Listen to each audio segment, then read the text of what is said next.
Good morning everyone. मेरे YouTube channel success की में आपका बहुत बहुत स्वागत है।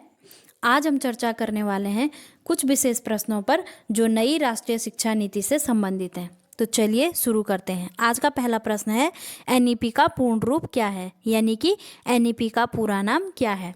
तो इसका नाम है नेशनल एजुकेशन पॉलिसी। क्या है? National education policy. प्रश्न नंबर 2 है, एनईपी 2020 की परामर्श प्रक्रिया कब से कब तक चली थी।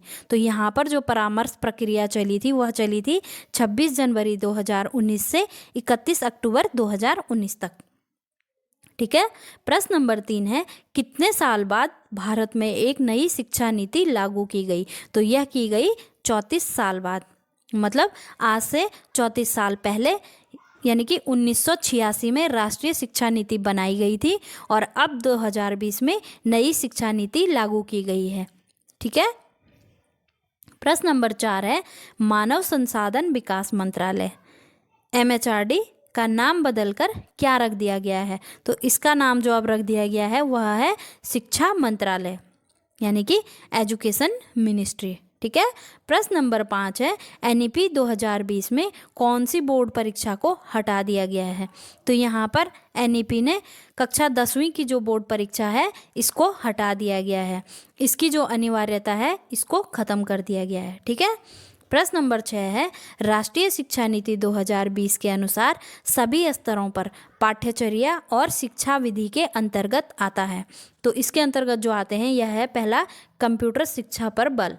यहाँ पर एनईपी कहती है कि बच्चों के लिए कंप्यूटर शिक्षा बहुत ही अनिवार्य है और उनको कंप्यूटर के माध्यम से पढ़ाना चाहिए। ठीक है। दूसरा है, शिक्षण प्रक्रिया में नवाचार पर विशेष बल, मतलब बच्चों को शिक्षण प्रक्रिया में नए नए तरीके से यहाँ पर पढ़ाना चाहिए ताकि उनको क्या हो, इंटरेस्ट आए और वो क्लास में अपनी सक्रिय भागीदारी निभाएं। ठीक है। तीसरा है, शिक्षा का उद्देश्य केवल संज्ञानात्मक समझ ना होकर चरित्र निर्माण और 21वीं सदी के कौशल से सुसज्जित करना है। यहाँ पर कहा गया है कि बालक को 21वीं सदी के लिए तैयार करना है, मतलब जैसा 21वीं सदी का बालक होना चाहिए वैसा बालक यहाँ पर तैयार करना है। प्रश्न नंबर 7 है, राष्ट्रीय शिक्षा नीति ने कुछ मूल घटकों को प्रस्तुत किया है जिन्हें पाठ्यक्रम में शामिल करने की आवश्यकता है। ठीक है। यहाँ पर शिक्षा नीति में कुछ मूल घटक हैं जिनको शामिल करने की बात यहाँ पर एनईपी ने कही है। तो पहला है आपदा प्रबंधन, दूसरा है जनसंख्या संबंधी और तीसरा है मानवाधिकार। ठीक है। ये कुछ मूल घटक हैं जिनको शिक्षा में शामिल करने की बात एनईपी कहती है। प्रश्न नंबर 8 है, राष्ट्रीय शिक्षा नीति 2020 में 360 डिग्री प्रगति कार्ड में आकलन का मुख्य आधार क्या है। तो इसका जो मुख्य आधार है वह है पोर्टफोलियो। ठीक है। क्या है? पोर्टफोलियो। ठीक है। उन्होंने कहा है कि हम एक आकलन पत्र तैयार करेंगे जो 360 डिग्री का होगा। ठीक है। जिसमें सब कुछ होगा, मतलब बच्चों के संपूर्ण विकास की यहाँ पर बात की जाएगी। ठीक है। और इसी को पोर्टफोलियो कहा गया है। प्रश्न नंबर 9 है, राष्ट्रीय शिक्षा नीति 2020 किस डिजाइन के तहत स्कूल में पाठ्यक्रम एवं शिक्षण शास्त्र को पुनर्गठित करने की अनुशंसा करती है। तो यह करती है 5+3+3+4। यहाँ पर एनईपी ने एक बड़ा बदलाव किया है जिसमें 10+2 की पद्धति को उन्होंने ख़त्म कर दिया है और यहाँ पे एक नई पद्धति लॉन्च की गई जो 5+3+3+4 के नाम से जानी गई। ठीक है। प्रश्न 10 है, राष्ट्रीय शिक्षा नीति के अनुसार स्कूल शिक्षा पाठ्यक्रम को किन चरणों में विभाजित किया गया है। तो यहाँ पर स्कूल शिक्षा पाठ्यक्रम को 4 चरणों में विभाजित किया गया है, जिसमें पहली स्टेज है फाउंडेशन स्टेज। ठीक है। इसमें 3 से 8 वर्ष तक के बच्चे आते हैं। दूसरी है प्रीपरेटरी स्टेज, इसमें यानी कि प्राथमिक चरण, इसमें 8 से 11 वर्ष तक के बच्चे आते हैं। ठीक है। और तीसरी है मिडिल स्टेज यानी कि मध्य चरण, इसमें 11 से 14 वर्ष तक के बच्चे आते हैं। और चौथा है सेकेंडरी स्टेज यानी कि माध्यमिक चरण, यहाँ पर 14 से और 18 वर्ष तक के बच्चे आते हैं और यहाँ पर 9 से और 12 तक की पढ़ाई होती है। ठीक है। प्रश्न नंबर 11 है, राष्ट्रीय शिक्षा नीति 2020 के सिद्धांतों की पाठ्यचर्या रूपरेखा किसके द्वारा तैयार करने की अनुशंसा की गई है?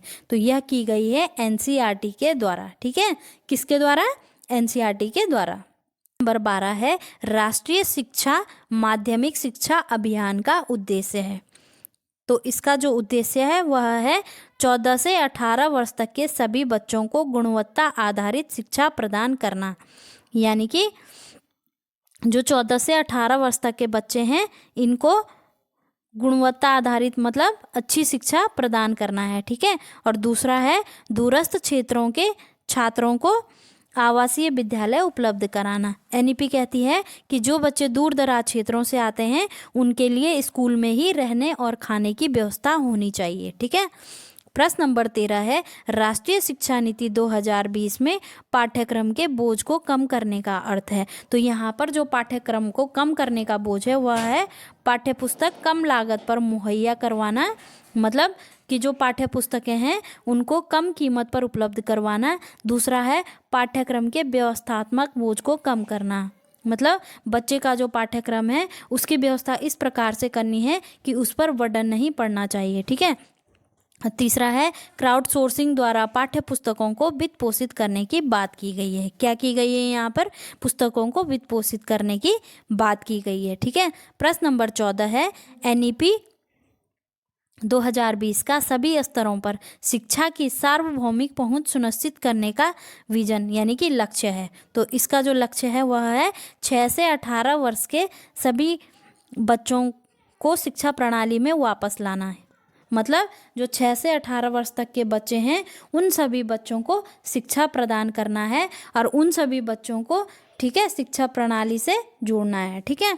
दूसरा है 2030 तक प्री स्कूल से माध्यमिक स्तर में 100% नामांकन को प्राप्त करना है। मतलब 100% नामांकन पूरा करना है यहाँ पर 2030 तक। ठीक है। और पूर्व प्राथमिक से कक्षा 12 तक सभी बच्चों को शिक्षा तक सार्वभौमिक पहुंच सुनिश्चित करना है। यानी कि कक्षा 12 तक सभी बच्चों को अनिवार्य रूप से पढ़ाना है। ठीक है। प्रश्न नंबर 15 है, भारत में अब तक कितनी बार शिक्षा नीति आ चुकी है? ठीक है। तो भारत में अब तक 3 बार शिक्षा नीति आ चुकी है। पहली आई है 1968 में, सबसे पहले 1968 में बनी थी, और दूसरी बनी थी 1986 में, और अभी नई राष्ट्रीय शिक्षा नीति बनी है 2020 में। ठीक है। प्रश्न नंबर 16 है, किसकी अध्यक्षता में विशेषज्ञों ने नई राष्ट्रीय शिक्षा नीति 2020 का मसौदा तैयार किया था? तो ये किया था के कस्तूरीरंगन समिति की अध्यक्षता में। जैसे कि मैंने आपको पिछली वीडियो में भी बताया है कि के कस्तूरीरंगन की समिति की अध्यक्षता में ही यहाँ पर नई शिक्षा नीति का मसौदा तैयार किया गया। ठीक है। प्रश्न नंबर 17 है, ऑपरेशन बोर्ड की शुरुआत किस वर्ष हुई है? तो यह हुई है 1987 में। मतलब जब राष्ट्रीय शिक्षा नीति बनाई गई थी 1968 में, उसके बाद ऑपरेशन बोर्ड की शुरुआत भी हो गई थी। ठीक है। आज का लास्ट प्रश्न है, नई शिक्षा नीति किस कक्षा तक मातृभाषा स्थानीय या क्षेत्रीय भाषा में पढ़ाई की बात की गई है? तो यह की गई है 5वीं तक की कक्षा के बच्चों की। ठीक है। यहाँ पर एनईपी कहती है कि कक्षा 5 तक के जो बच्चे हैं वह अपनी मातृभाषा या अपनी स्थानीय या अपनी क्षेत्रीय भाषा में पढ़ सकते हैं। ठीक है। वह जिसमें सुटेबल हैं उसमें वह अपनी पढ़ाई कर सकते हैं। उन पर किसी भी तरह का ऐसा कोई दबाव नहीं होना चाहिए कि उनको पर्टिकुलर एक ही भाषा में पढ़ना है। ठीक है। वह अपनी मातृभाषा में और जिसमें उनको अच्छा लगे उसमें वह अपनी पढ़ाई कर सकते हैं। ठीक है। तो आज के लिए इतना ही, मिलते हैं नेक्स्ट वीडियो में। तब तक के लिए आप पढ़ते रहिए, प्रयास करते रहिए। धन्यवाद।